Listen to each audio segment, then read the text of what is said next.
ตธุรัตมนตนเองใบบุญองค์พระประธานสนับสนุนที่บนตั้งนำประทำเผยแพร่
แสงทองส่องธรรม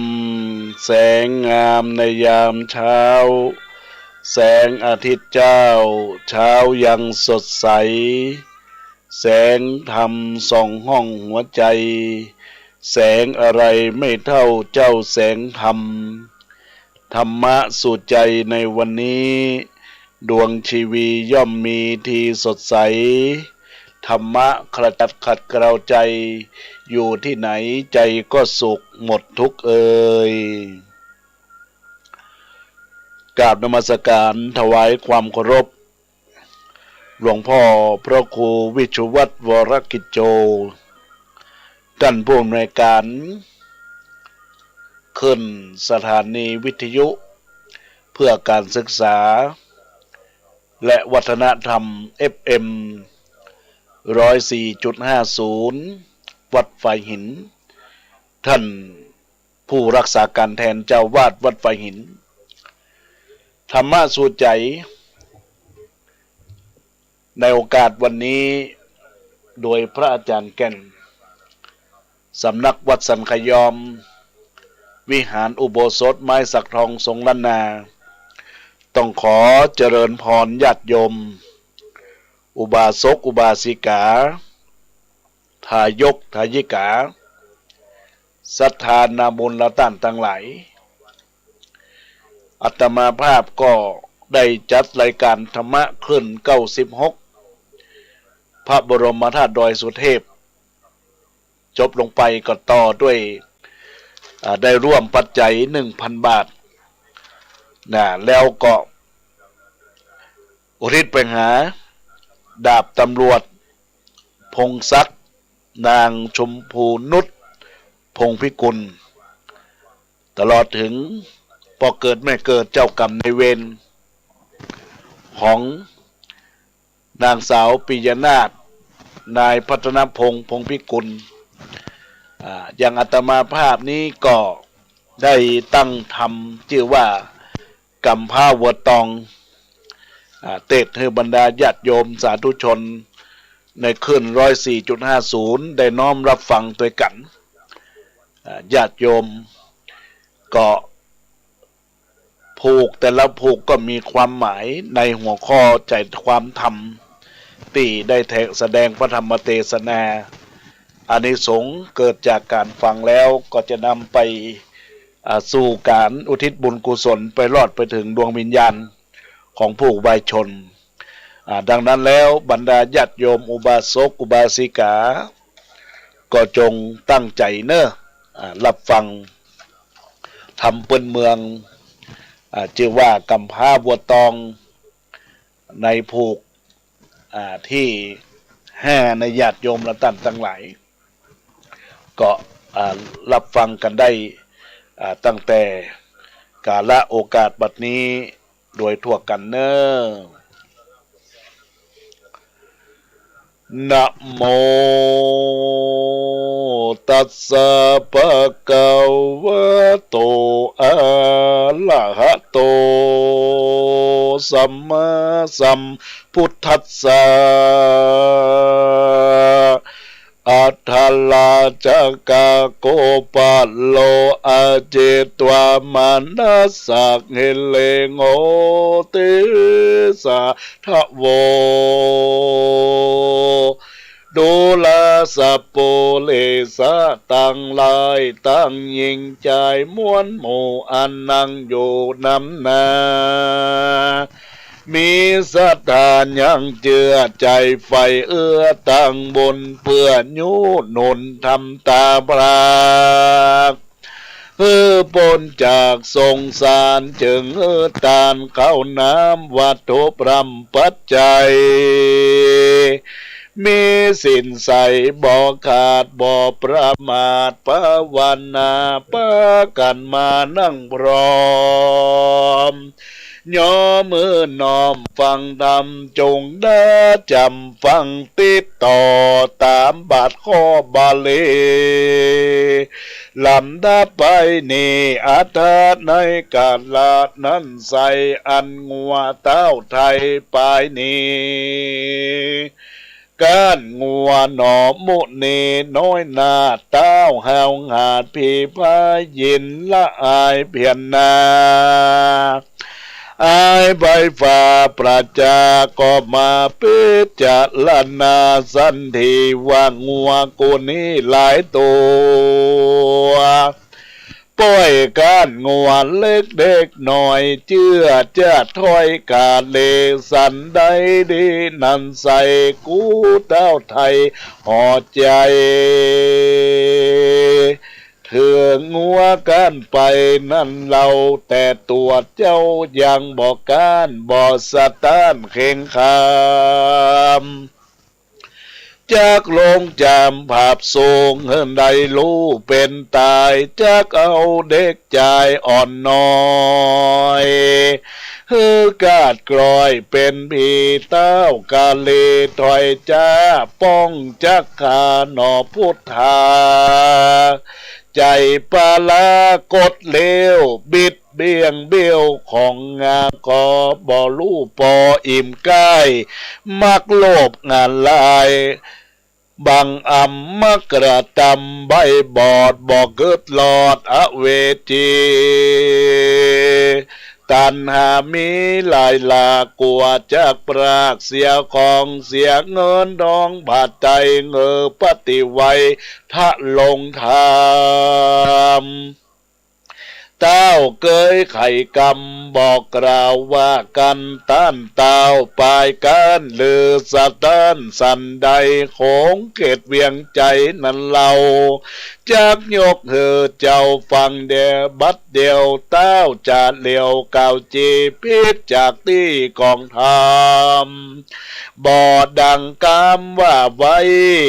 เหมือนแต่ไทยเดิมตีกันงัวหนอมุนีจนแป้เต้าปล่อยก่าวแก้กำจาว่าวันนี้นาดาคำตะวันต่ำจ้อยวอยจากลับลานดอยป่าเศร้าวันผูกเจ้าหากจักมีเจ้าว่าตีเก่าแล้วยังเก้าว่าแก้วเสมอใจเก้าก็มีคำมานาโสโปธิสัตโตอัตตโนปัตตลังโลกะลังกะโลกิญญังชานาติสาทโวดุลาสปุลิสะตังลายอันเกิดใจหมายไข่ลอดอมตะยอดเนลปานจึงตานเข้าน้ำวัตถุพรำปัจจัยเส้นดวงใสงามแปดได้กดแค่ตัวตนบ่เมามัวประมาทมาสันนิบาตฟังธรรมได้ใส่จำติดต่อบ่ขาดข้อลำดับมาเราจากจากเก่าจีแจ้งที่เหาไปแปลงสายใจจื่นจอยโต้ยตามถอยคำถามบาดนี้แดเตอโสโปติสัตโตอันวาโนโปติสัจเจ้าการสอนน้องเนาสายต่างโลกขิดญาต่างโลกรู้อาโภคต่างธรรมยังไข่กำต่อถอยว่าดูลาน้องน้อยสายใจอันเต้าหอดใจหยาบจาปองจักขาสองเราพี่นี่นารู้แล้วบ่อาจแกล้วกล้าลบนานหนีย้อนกำปี้มีจาดก่อนมาไล่ตอนโดยตันกันว่าตีปี้ดับขันมวยมังกลางสนามกว้างคนหลายคนยิ่งจ่ายพับตีจักเอาจีนปี้ไปเกณฑ์ตามอาจินทวนถูกยักงานเหลือโดกพี่ไทยน้องจุงเอาไว้รักษาแม่นกาละมาปลายนาเจ้าน้องลาหนอดไทยเดือดฮ้อนไม่สันใดมีป่วยภัยไม่เดือดมาบังเกิดกับตัวบ่ต้องกลัวและญาณอย่าสะเตือนภัยญาจงขัดนิ่งหาเถิงปีจักมาเถิงตีช่วยกรรมล่วงล้ำภัยมานงัวเจียงขานตัวอาจได้โอกาสขีญญาเสื่องสายตาน้องเนารู้เรื่องเก่าและปลายว่าเมื่อตนตายมวยมังจากโลกกว้างสงสารด้วยประการหลายแหล่บ่เว้นแวบทใดก็มีงานแหละนาเมื่อนั้นหนอมุนีนอนเนาฟังพี่เจ้าไข่ปันมีใจวันตำกอยน้ำตาเกาะมาย้อยฟังลงเอ็นดูองค์ตนปีจักเถิงตีโมลนาจากได้กระปากห้องสองปีน้องจอมทำต่างประกันห้องให้อยู่จะใจไปมาแล้วไก่กระไปสูดในติโยสนามหลวงคนปันปวงมวลหมู่กันเขารู้ว่าขีญญาต่างก็จะเล่าเศร้า ภาพควายดันดาวปุเลว่างงัวหนอมุนีตัวอาจักมอละนาดวำวายย้อนเต้าผีพายใบบาบนผีอันหยาบจ้าปาลาอันปิดหนาหลายแหล่เปื้อหือแป้งัวตองดังเต้าปองเกิดนาไว้ว่ากันปีไทยมันตายหนอมุนีนายผู้นองจากถูกต้องเคียงเคเจ้าผู้เลมวนหมู่ต่างกล่าวอุจาการเสียงเนื้องนั้นนาสะสาวดังดันดาวแดนไก่ต่างมีใจเอาไม่ก็ร้องให้ทุกคนก็มีหันและนาการกาละเวลามารอตนเต้ายอดห่อใจก็จะไขบอกเรายังอามาตเก้าต่างตาว่างเฮอปูดจาพริกรรมกันเต้าห่อกรรมกล่าวแล้วอามาตแก้วแหมมาเมืองเสนาเลืองดุ่มเทาก็ไวเต้าเจ้าห่อใจ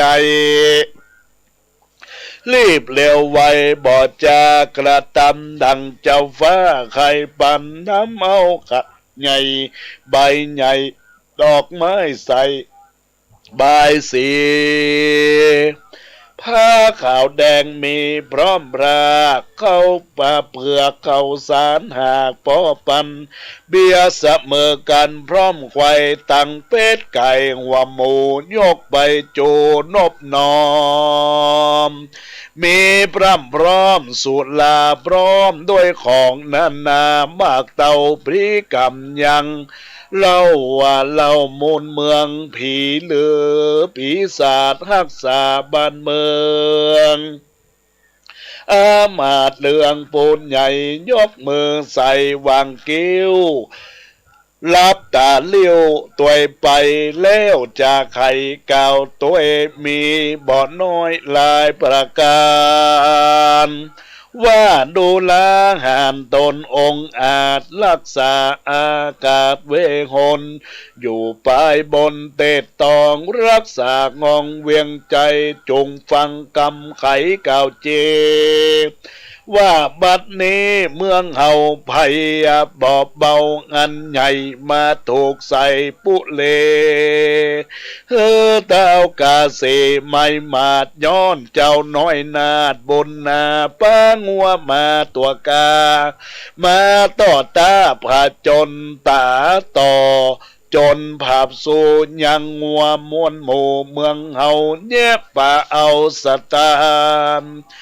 หนีป้ายการลายตัวตุกพระมัวต่ำจ้าแก่เจ้าฟ้าปุเลได้เคียงขี่คำเจ้าขอตนเราบุญเมืองผู้มีปิดเหลืองลายแลพาโพดนาแปรช่วยกำเฮอล่วงล้ำภัยมานสู่สนามใจใหญ่กว้างเพื่อมาผ่ามั่งพระจนมาต่อจนต่อตากับงัวกำผ้าเข่าตองได้เถิงทองมวยมาดตายดับวอดเป็นผีกันว่าผีกรรมแล้วอามาตย์แก้วตั้งตาก็ทุนสาโอกาสบอกเต้าราตามมีก็มีหันแลดนาตีนั่นเต้ายอดใหญ่งอกคำก็ไข่กำกล่าวถอยเซิงเจ้าอ่อนน้อยพุทธาว่าดูแลให้เด็กขาถอยไล่จุงลูกไว้เป็นหมายว่ากันงัวมึงตายความนามึงจักเป็นข้าตัวกูจ้าใจดูบอกขาดแล้วเต้าราดบาปนากองเศษนาผู้เก่าเจิญยังเล่ามูลเมืองฤทธิเหลืองหลายแหล่อาจปะแป้เป็นไม้ ยังสัตว์ต่างหลายม้วนหมู่อันข้างอยู่สงสารกันตนผู้บานยศอาจได้ขี่โอกาสขี่ยาหมู่เสนาหนุ่มเนาก็กระทำดังเจ้าไข่ปันเหล่ามูลเมืองก็พันมาสู่ในที่อยู่กลางโหนกับเพศตนบ่จะเป็นดังงัวป่าดงลามเพื่อจักจามตาต่อส่วนงัวน้อยหนอเขาตองไข่จามลองจะใจก็รอใส่คิดไปงัวจังไรห้าวอาจเกิดเป็นสองตัวใหญ่ล้ำงัวตองก็ซ้ำคิดโจรซ้ำเกิดมีตัวตนเป็นสีงัวเขาก็ปี้คิดไปเหล่ามูลเมืองไว้บอดจากับเบตนาเป็น8-6แล่นแวดไปมางัวหน่อพุทธาน้อยนาดก็เขาควิดขวาดพุทโธกลายเป็น16ตัวใหญ่เขาคมไข้อาจกางัวกำพร้าเล่งหันก็เลี้ยวปันเขาคิดเป็นดังปิดมันลายซ้ำกับกายมีมาก32ตัวเป็นตางัวหน่อพุทธากลำพางหันงัวป่ามีลายบอกกลัวตายและญาณบ่อสะตานสันใดก็เร็วไวคิดซ้ำมีมากล้ำปูนกลัว64ตัวเป็นขนาดดูองอาจเจียงคานงัวนอนถ้าลงยานกำผ้าก็สะพอดหน้าต่อตำงัวดงดำน้อยใหญ่ก็รอใส่เป็นหมู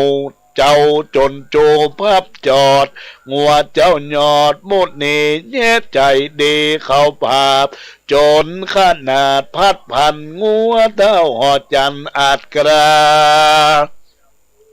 ก็เป็ดหน้า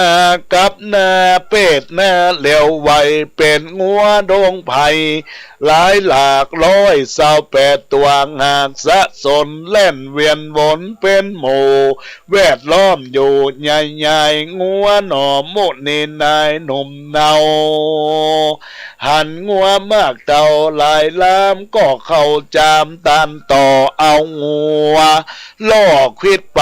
งัวจังไรนั้นโสดซ้ำคิ้วโคดโกธากับกาดหญ้าไว้วะวาดเป็น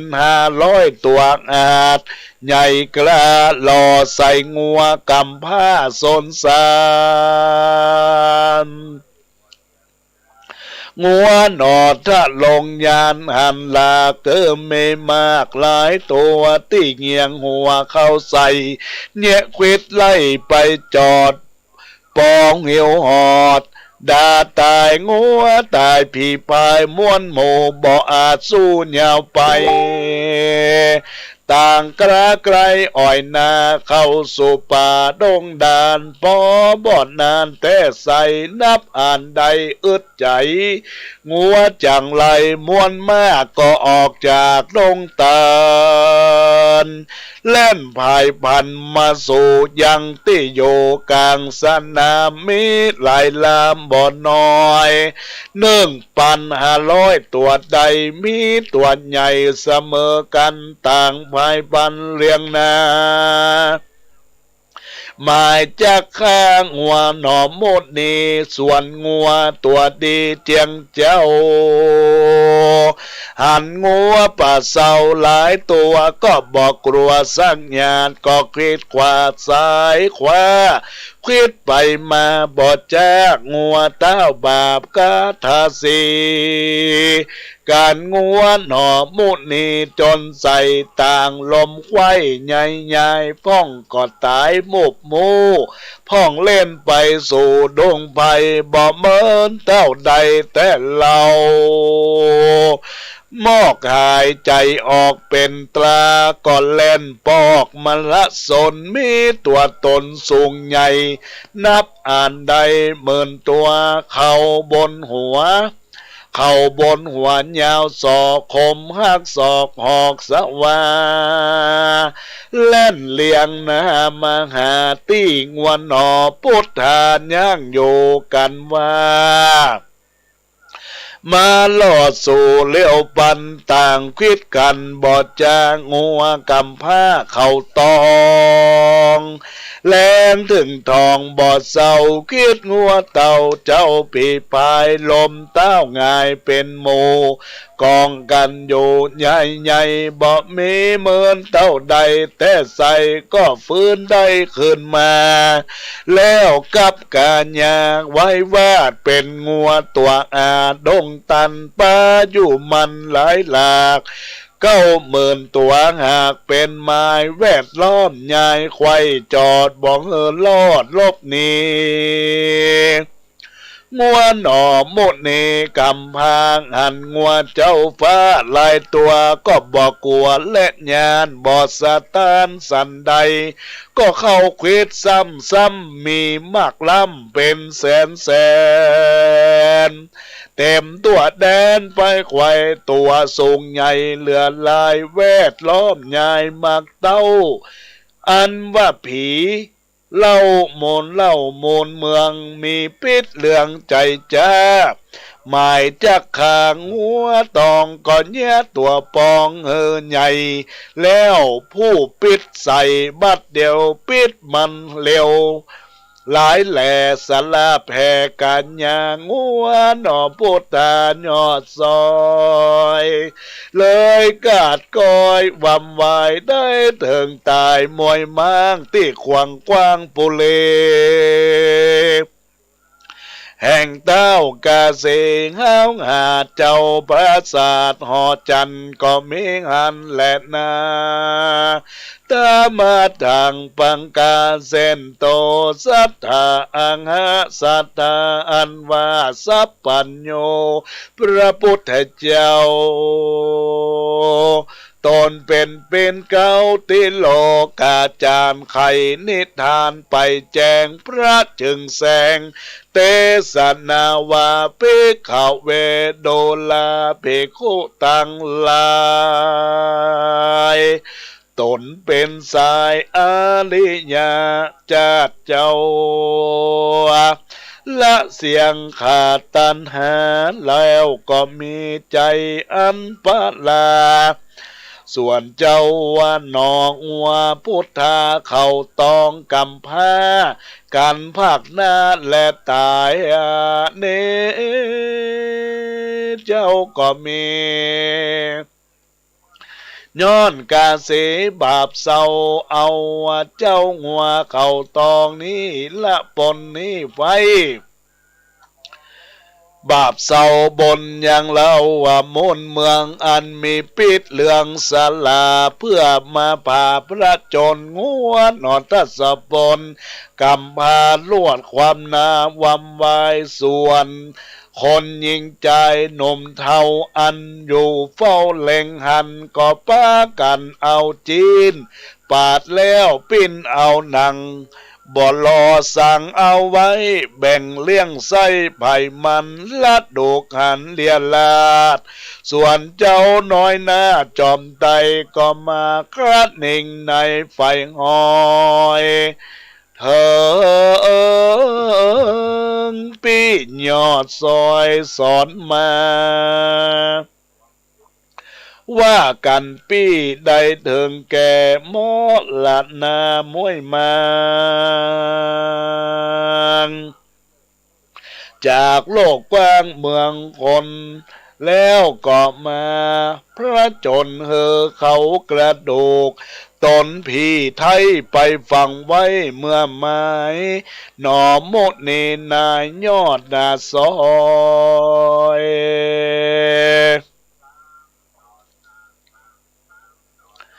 ว่าเจ้าอ่อนน้อย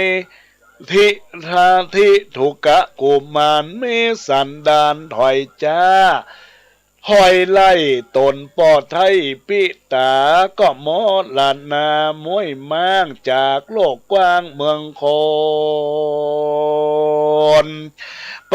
ฝังไว้เป็นไม้หนอโมดเนนายยอดซอย เกิดล่ำถ้อยทวนถูกก็เอากระดูกตั้งมวลไว้ที่กวนแห่งตน โจทกาแม่นมีศรัทธาใครหูว่างัวตัวปู้กำพร้าฤทธิกาเลิศแล้วเป็นเต้าตนแก้วเอ็นตามีบุญญาลำเลิศลงมาเกิดเป็นงัวเข่าบนหัวโดลากเป็นตองหากดวงงามมีฤทธิอันลำหลายแหลกอาจผ่าแป้ประจนตัวสะกลแผ่นลาพับปืนฟ้าแดนไก่บ่มีไผ่เปรียบใดยังเต้าไทยอินตาสันใดจะใครหูว่างัวตัวปูเข้าตองเลือดที่ท้องลายแหลกเกยจนแป้มาลายแป้งัวควายนักโสดนับมาอ่านโกดเป็นตามีเตจามากเต่าสั่งมาการเหล่ามูลเมืองมีใจเคียงไข่หูขอกระอูตามมีแดดเตินเนอวิสัตโกกวนใครจะขอกเกล่าตามบาทนาเจ้าโบราณลิขิตจานกล่าวไว้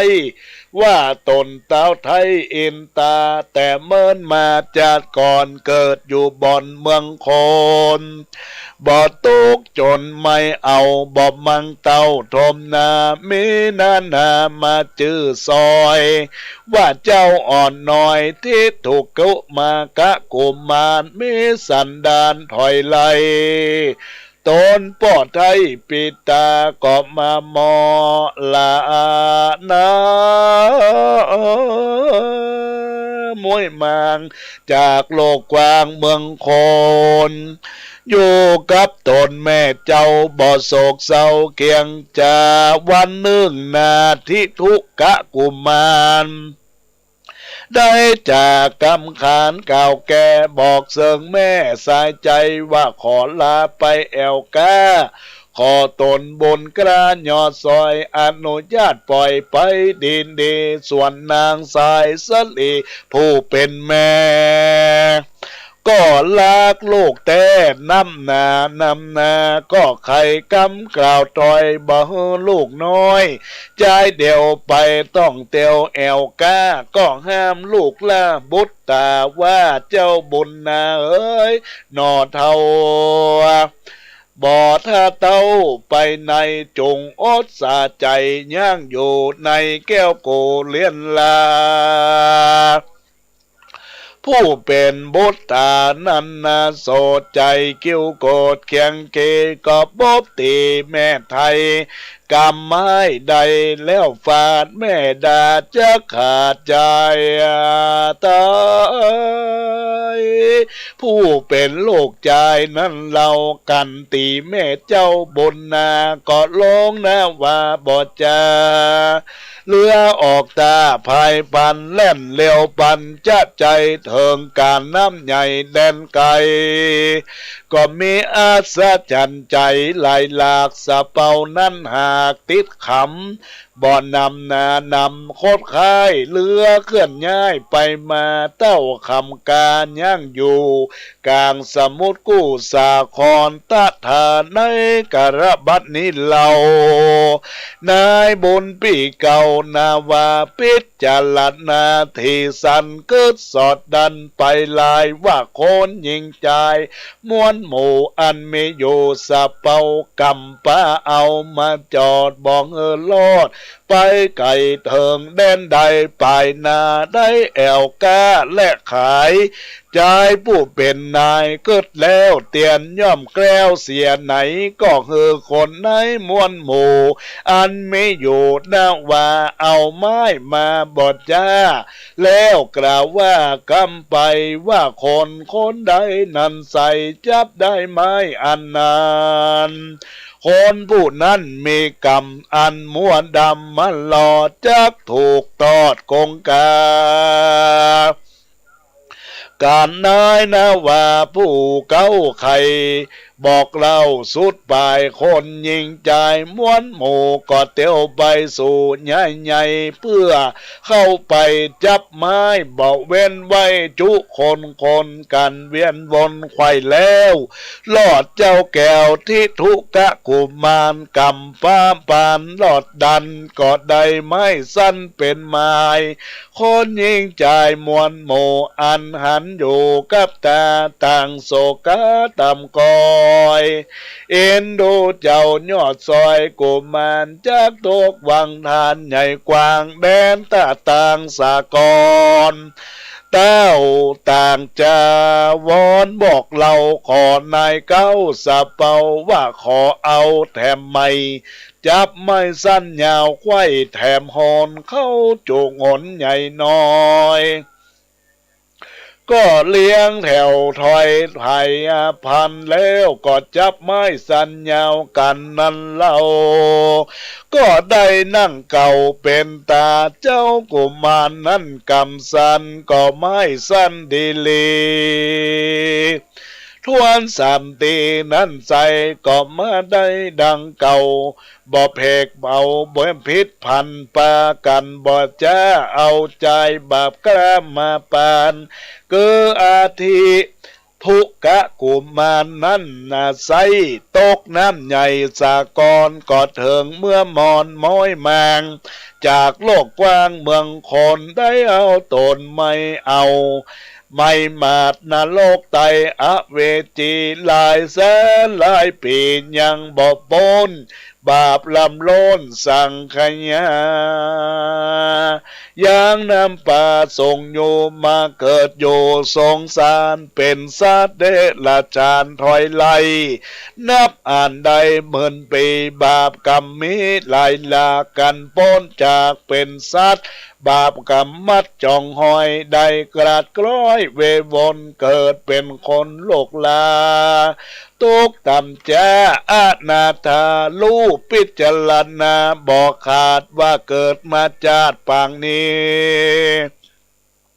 สั่งตุกงานลำตีบ่ผ่อนบ่ลางชาติก่อนนั้นใสบ่สร้างบุญไว้กับตัวเต้าเมามวนหยาบจ้ากะตำกลานนาบาปนั้นนามาตอบสายจึงตกให้เคียงคีเข้าของงานนี้ยากไหลเจ็บป่วยใครมาบานบอกเจยบานลำตีพี่น้องลี่อายหนตุกยากจนลายแลบอกเว้นแววางลาการพิจารณารู้รอดก็บระตอดต่างบนเฮือตาหนุนเข้านามเอาสินกำตัวไปป้าวานาไปจัดใจเพื่อเฮือใดไปดีกันตายนี่ก็ปากละจากลุ่มฟ้าเมืองคนก็เอาต้นไปเกิดเป็นดาวตนเลิศอินตาอยู่นานมาจะใจได้ปรากนาภายพันจากสวรรค์เต็ดตองเกิดอยู่ห้องเมืองคนมีตัวตนอาจกาเป็นงัวกำผ้าเข้าตองลิบถีบหองลายแหลพระจนแพ้พญาปลายลุนมาภาพโซจนนากันโยนั่นเนืองการเล่ามูลเมืองนั่นนาโสดย้อนกำโหดปางหลังป่าป้าบังตอบสายได้ตกให้เคียงเกเกื้อเนียดดีบดดีหยับจายังตนบนกามันดาแล้วก็มานั่นแหละนาตัดสมาเหตุนั้นใสคนน้อยใหญ่ยิ่งใจจงจำหมายทวนทีเอาเป็นตีสอนใจกำจังไรนั้นใสไปสร้างไว้กับตัวเจ๊กเปิมัวตำจะตุกโศกราตุยมาย่อมจากป่าไปสู่ในที่อยู่อเว จีส่วนกระทำดีมากน้อย บนจ้องหอยป้าไปได้สุขใจเตียงเต่าตุกคำเจ้าสวัสสันเดและนาเนติตากินยาอันกล่าวเทศนาธรรมโกนโลกหกำภาคงัวตองผูกดวนหอกกอบบังกลมสมเลสเดชบรรดาศรัทธาญาติโยมอุบาสกอุบาสิกาทายกทายิกาศรัทธานาบุญต่างหลายทุกท่านทุกคนได้น้อมสดับตับฟังการแสดงพระธรรมเทศนากำพร้าบัวตองแบบเปื้อนเมืองจบลงไปในภูกที่6บรรดาญาติโยมก็คงจะได้ใจความตามที่อาตมาภาพได้เทศเมื่อวันอังคารภูกที่5ที่ผ่านมาว่าในส่วนของ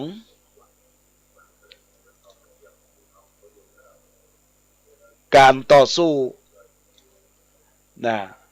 ระหว่างเจ้าเขาตอง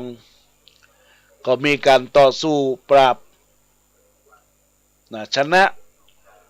ทุกฝูงทุกอย่างทุกประการแต่แล้วมาผูกนี้ญาติโยมทั้งหลายเป็นที่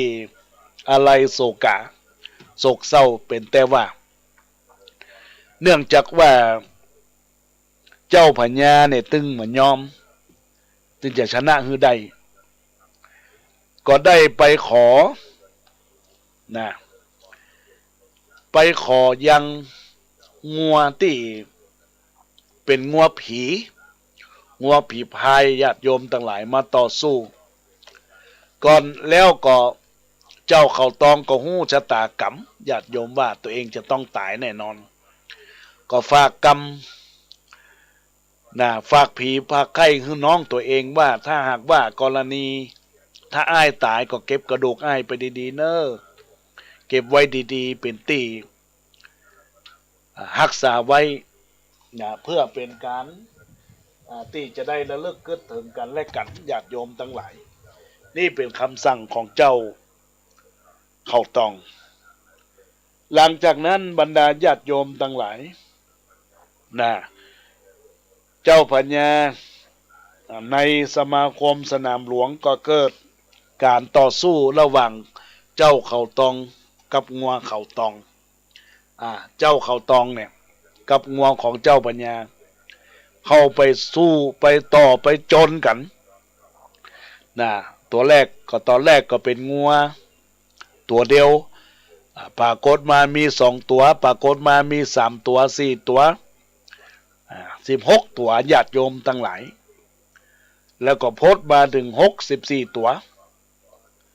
จาก64ตัวก็สู้แบบ128ตัวเมื่อเสา188ตัวก็สู้ไป500ตัวแล้วก็ปัน500ตัวสุดท้ายญาติโยมทั้งหลายเจ้าเขาตองก็เกิดหิวเกิดขึ้นต่อสู้กันแล้วกันโดนติ๊กญาติโยมทั้งหลายจนกระทั่งมาเป็นแสนตัวญาติโยมเจ้าเขาตองก็เลยสู้บ่ได้สู้พิษงัวผีเรามูลเมืองบ่ได้ก็เลยต้องถึงแก่กรรมความตายไปเสร็จแล้วเขาก็ปาดจิ้นเอาเจ้าเขาตองมาพนันตีพนันกันก็การญาติโยมทั้งหลายก็เหลือเพียงแต่กระดูกที่คือเจ้ากำพร้างัวตองเนี่ยไว้เป็นที่ระลึกไว้เป็นกุลไว้เป็นแก้วแล้วก็สิ่งที่มันเกิดขึ้นในอดีตชาติของเจ้าเขาตองเนี่ยเจ้ากำพร้างัวตองเนี่ยญาติโยมทั้งหลายเจ้าเขาตองเนี่ยอดีตชาตินี้ชาติก่อนนั้นเจ้าชื่อว่าทิ ทุกกุมารได้มีสันดานคือได้กระทำป่อกระทำแม่ของตัวเองญาติโยมทั้งหลายเป็นกรรมของเจ้าเขาตองตัวเองได้กระทำความรุนแรงต่อป่อต่อแม่โดยเฉพาะได้ฆ่าป่อฆ่าแม่ของตัวเองแล้วก็จะหนีลงไปที่เหือนาวาแต่ปรากฏว่ามีสิ่งที่ดนจิตดนใจให้เขานั้นกลับมาถือว่าเป็นผู้มีกรรมแล้วก็เป็นผู้ที่ทำให้ถูกตัวตนเนี่ยญาติโยมทั้งหลายเจ้าที่ทุกกุมารก็เพราะว่าเป็นกรรมแล้วก็ทำให้ตัวเองเนี่ยตกวังทานก็มีนายสะเปาได้ให้ความช่วยเหลือดูแลแต่ก็ว่าสู้บาปอันเป็นบาปที่เกิดจากความจิตใจเป็นชัดเดรัจฉานที่ว่าฆ่าพ่อฆ่าแม่ตัวเองญาติโยมลองพิจารณาว่าเฮาสร้างบุญก็ย่อมได้ไปสู่ในทางดีถ้าสร้างบาปก็จะมีบาปติดตัวติดเนื้อติดตัวกันไปเพราะฉะนั้นเรื่องราวของเจ้าเขาตองนี่ก็ยังมาจบแต่ในญาติโยมทั้งหลายก็ด้วยบุญบารมีของน้องชายก็ส่งผลให้เจ้าเขาตองนี่ไปสู่สุคติสวงสวรรค์ด้วยเพราะว่าเป็นงัวของเจ้าที่มีฤทธิ์เตจะปะแปะอันใดอันมวลทุกอย่างทุกประการก็ญาติโยมทั้งหลายก็ติดตามรับฟังในผูกที่8ในผูกที่7ในวันพฤหัสหน้าติดตามรับฟังว่ามันจะเป็นเรื่องราวจะใดส่วนกำพร้าบัวตองผูกที่6นี้อาตมาภาพก็จะได้นำไปเทศที่96อีกครั้งหนึ่งเพราะว่าผูก5ก็จะเทศขึ้น96วันนี้อีกรอบหนึ่งในญาติโยมทั้งหลายพอมีเจ้าภาพแล้วก็จะเทศผูกที่6ในวันพรุ่งนี้ก็ติดตามรับฟังหรือว่าอาจจะมีการมีงานหรือว่าจังใดอาตมาภาพก็จะญาติโยมก็ติดตามรับฟังเอาเนอะอาจจะเป็นเวลาเที่ยงวันหรือว่าเป็นเวลา3 โมงก็ก่อยติดตามรับฟังอาตมาภาพในคลื่น96.0แล้วก็คลื่น104.50ตอนนี้อาตมาภาพจะได้ปั่นปอนให้กับเจ้าภาพเจ้ากันเจ้าของภาพเจ้าภาพกันเทศก็ตั้งอกตั้งใจครับปอนเนอร์คุณโยมยะถาวะลิว่างหาปูลาปาลิปูเรนติสากลังเอวะเมวะอิโตทินังเปตนังอุปกัปปติอิจิตังปฏิตังตุมังคิปะเมวะจะมีจันตุสัพเพปุเรนตุสังกปาจันโทปนะละโสยถามณีโชติละโสยถาเอวังหุนตุดีและอาจจะในวันนี้ก็หาเป็นวันดีสลีสุขมังคระอันประเสริฐล้ำเลิศยิ่งกว่าวันและยามตั้งหลายบัดนี้ไม่มีนางสาวปิยนาถพงพิกุลพร้อมด้วยนายพัทรพงษ์พงพิกุลก็มาเป็นต้นเป็นประธานอุทิศบุญกุศลฝากไปถึงดาบตำรวจพงศักดิ์นางชมพูนุชพงพิกุลผู้ได้ถึงแก่กรรมแม้นว่าเขาเจ้าข้าทั้งหลายได้วางอารมณ์อะไรจิตเจตนาไปบ่จ้างไปตรงข้างวางวิจีตุกกะลีลำบากคอนบริอาบอยากบ่ได้กินข้าวสมุนตันทั้งหลายที่นางสาวปิยนาถนายพัทรพงษ์พงพิกุลได้บุญกุศลไปถึงยังดาบตำรวจพงศักดิ์นางชมพูนุชพงพิกุลในที่การกาลวันนี้เนื่องในการกระทำบุญเดือน12เหนือตรงกับ6 ค่ำในวันนี้ก็ขอให้บุญกุศลได้กินได้บริโภคไปรอดเมืองเจ้าให้เป็นข้าวงายไปรอดเมืองควายขอเป็นแผ่นเสื้อเป็นผ้าไปรอดเมืองรูนเมืองยามไม่ล่าเป็นข้าวทิพย์น้ำทิพย์10 ประการเป็นร่างการเมืองสะเปาคำลำประเสริฐนำตัวของดาบตำรวจพงศักดิ์นางชมพูนุชพงพิกุลขี่ข้ามจังหวัดสงสารปันรอดปันถึงเวียงแก้วอมตะมหาเนรปันนั่นจงจะมีตั้งแต่ดิลีอะยันจะโขทักขินาทินาสังคมิสุปฏิทิตาติกรตังอิตายสัตนโสปกัปปติโสยาติธโม จะอายานิทัสสิโตเปตนะปูจาจักตาอุราลาปรันเจปิโขนัมนุปตินังตุเมหิปุญญังปะสุตังอนะปะกันติสัพปีติโยวิวัจจันตุสัพพะโลโกวินาสันตุมาเตตวันตะลโยสุเกติกายุโกอภิวาตนาสีลิสนิจังวุฒาปัจจายิโนจตาโลธรรมาวัฏันติอายุวันโนสุขังพลังจะตุปัจจัยทานังอุดิสะทานังเนปานังปะละมังสุขังก็ขออนุโมทนาขอบคุณบุญที่เกิดจากจิตจากใจอย่างท่านเจ้าภาพคือนางสาวปิยนาถและนายพัทรพงษ์พงษ์พิกุลได้ร่วมทำบุญปูจากันเทศผูกที่6กำพร้าวัวตองจบลงไปเตสนาอุทิศบุญกุศลฝากถึงพ่อแม่เนื่องในเทศกาลเดือน12เพ็งตวยเนอะก็ขออนุโมทนาขอบคุณมาณโอกาสนี้ตวยจะตุปัจจัย 1,000 บาทเนอะอนุโมทนาขอบคุณเอาละญาติโยมทั้งหลายตอนนี้จะได้ทักทายกับบรรดาศรัทธาญาติโยมสาธุชนพุทธบริษัททั้งหลายในเฟซบุ๊กไลฟ์ตีทักทายเข้ามาก็ขอเจริญพรกับคุณโยมพิมพ์ทองไข่โต๊ะเจริญพรกับคุณโยมนิชามนแสงคำเจริญพรกับคุณโยมผอ.หมอสุนันทาชูมณีอนุโมทนาขอบคุณกับแม่มาลีณพิกุลเจริญพรกับคุณโยมแม่จันจรัตน์แจ่มกระจ่างเจริญพรกับคุณโยมพินชลิยาทิติประสาทเจริญพรกับคุณโยมคำอูนะในโอกาสนี้เจริญพรกับคุณโยมแม่ชีนันเอี่ยมเจริญพรกับบรรดาญาติโยมที่กดไลค์กดแชร์นมัสการถวายความเคารพท่านพระครูปรัตสิริมงคลธีระยาโนท่านเจ้าวาดวัดทาศพเมยประธานหน่วยอบรมประชาชนประจำตำบลทาศพเมยแม่รอบนี่นะญาติโยมทั้งหลายอำเภอ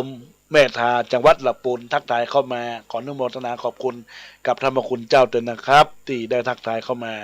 ในโอกาสนี้อาตมาภาพก็ขอเจริญพรรับสายหน้าไมค์ที่กำลังฟังตอนนี้ญาติโยมทั้งหลายท่านใดฟังอยู่ก็เจริญพรโทรศัพท์เข้ามาทักทายอู้เอ่ยกันในรายการได้เนื้อญาติโยมทั้งหลายที่เบอร์โทรศัพท์096 262 9694 096 262 9694ทักทายเข้ามาอู้เอ่ยเข้ามาในรายการในโอกาสนี้ก็เป็นจะได้ทักทายกันเป็นบุญกุศลเนอะญาติโยมทั้งหลายที่ได้รับฟังในโอกาสนี้ก็ขออนุโมทนาขอบคุณกับบุญที่เกิดจากที่จากใจ096 262 9694เนอะทักสายหน้าไมค์เข้ามาอาตมาภาพก็รอรับสายหน้าไมค์นะญาติโยมและท่านทั้งหลายก็มีญาติโยมที่กดไลค์กดแชร์มาได้เอ่ยนามก็จะไปฟังเสียอกเสียใจเนอะติดตามรับฟังกดไลค์กดแชร์เพื่อเป็นสร้างกุศลผลคุณงามความดีให้เราท่านทั้งหลายได้มีความสุขกายมีความสบายใจในสิ่งนั้นๆที่เกิดขึ้นเนอะญาติโยมทั้งหลายก็ขออนุโมทนาขอบคุณกับบุญที่เกิดจากกุศลและเจตนาที่สร้างบารมีธรรมกับตนตัวของท่านทั้งหลายทุกท่านทุกคนเนอะที่อาตมาภาพได้น้อมนำรายการธรรมะ